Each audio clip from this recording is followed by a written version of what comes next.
Cinema in మహా Maruti talkies cinema ముచ్చట్లకు స్వాగతం. నేను మిస్టర్ బీ. మాట సూటిగా ఉంటుంది, మ్యాటర్ క్లియర్ గా ఉంటుంది. వీడియో టాకీస్ రాజా. ఇప్పుడు మ్యాటర్ లోకి వెళ్దాం. కమెడియన్ టర్న్డ్ హీరో సునీల్ తాజాగా నటించిన చిత్రం కృష్ణాష్టమి. చాలా కాలం క్రితమే ఈ సినిమా షూటింగ్ పూర్తి అయిపోయింది. కానీ సరైన విడుదల తేదీ కోసం వెయిట్ చేసి ఇప్పుడు పట్టుకొస్తున్నారు అనమాట ప్రేక్షకుల ముందుకి. అంటే స్టార్ హీరోల సినిమాలు మార్కెట్ లో లేకపోతే బీసీ సెంటర్స్ నుంచి సునీల్ కి మంచి మైలేజ్ ఉంటది అన్న స్ట్రాటజీకి అనుగుణంగానే దిల్ రాజు ఇన్నాళ్ళు ఆగుంటారు అని ట్రేడ్ మాట్లాడుకోవడం వినిపిస్తా ఉంది. పోతే ఈ సినిమా మీద సునీల్ చాలా హోప్ పెట్టుకున్నాడు అని అర్థమవుతా ఉంది. సునీల్ అనే కాదు, నిర్మాత దిల్ రాజు, దర్శకుడు వాసు వర్మ కూడా ఈ సినిమా మీద పెద్దగానే ఆశలు పెట్టుకున్నారు. కృష్ణాష్టమి ప్రమోషన్ కంటెంట్ చూస్తా ఉంటే సునీల్ ఈ సినిమాతో యాక్షన్ ఇమేజ్ ని ఎక్స్పెక్ట్ చేస్తున్నాడు అని అర్థమవుతానే ఉంది. పోతే ప్రచారంలో అయితే బీభత్సమైన సర్ప్రైజ్ అయితే ఏమి కనిపించడం లేదు. రెగ్యులర్ కంటెంట్ ని కాస్త పాలిష్ చేసి పట్టుకొస్తున్నారేమో అనిపిస్తుంది. సరిగ్గా చూసుకుంటే ఎన్ఆర్ఐ మనవడో ఎన్ఆర్ఐ అల్లుడో ఇండియాకి వచ్చి అతనికి సంబంధించిన కుటుంబంలో ఉన్న సమస్యల్ని సాల్వ్ చేసి సంతోషాన్ని నింపే ప్లాట్ లోనే ఉంది. ఇదే పాయింట్ తో రీసెంట్ టైమ్ లో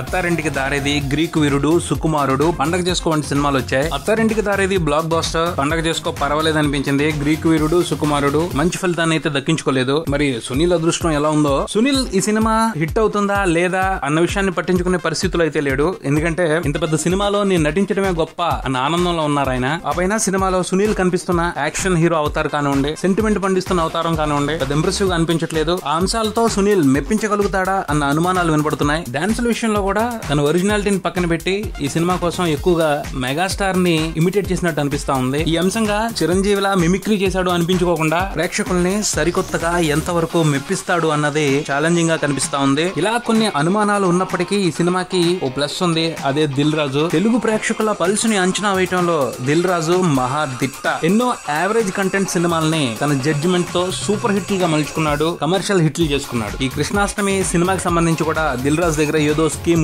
ఉంటది అని అందరూ ఊహిస్తా ఉన్నారు. సునీల్ స్పెషాలిటీతో బీసీ సెంటర్ ప్రేక్షకుల్ని కట్టుబడేయటం, సినిమాలో ఉన్న ఎమోషనల్ సెంటిమెంట్ కంటెంట్ తో ఏ సెంటర్ ప్రేక్షకుల్ని ఆకట్టుకోవడం అనే ప్లాన్ ఏదో దిల్ రాజు వద్ద ఉంది అని చూచాయిగా వివరాలు తెలుస్తా ఉన్నాయి. ఆ ప్లాన్ కి అనుగుణంగానే దిల్ రాజు ఈ సినిమా విజయం మీద పూర్తి కాన్ఫిడెంట్ తో ఉన్నారు అని తెలుస్తుంది. అనుకున్న ప్రకారమే ఆ ప్లాన్ కనుక వర్కౌట్ అయితే సినిమా దర్శకుడు వాసు వర్మకు సునీల్ కెరియర్ కు ఓ మంచి టర్న్ దొరుకుతుంది. అలానే దిల్ రాజు బ్యానర్ నుండి నికార్సైన బ్లాక్ బాస్టర్ పడి చాలా రోజులు అవుతుంది. ఆ ముచ్చటను కూడా ఈ కృష్ణాష్టమి తీర్చేస్తుందేమో చూడాలి. మరికొన్ని గంటల్లో ఈ సినిమా థియేటర్లకు వచ్చేస్తుంది. వీలైనంత తొందరగా సినిమా రివ్యూతో మీ ముందు ఉంటాను. Subscribe and keep watching Maruthi Talkies. For మీ mister B and Talkies Raja. Thank you.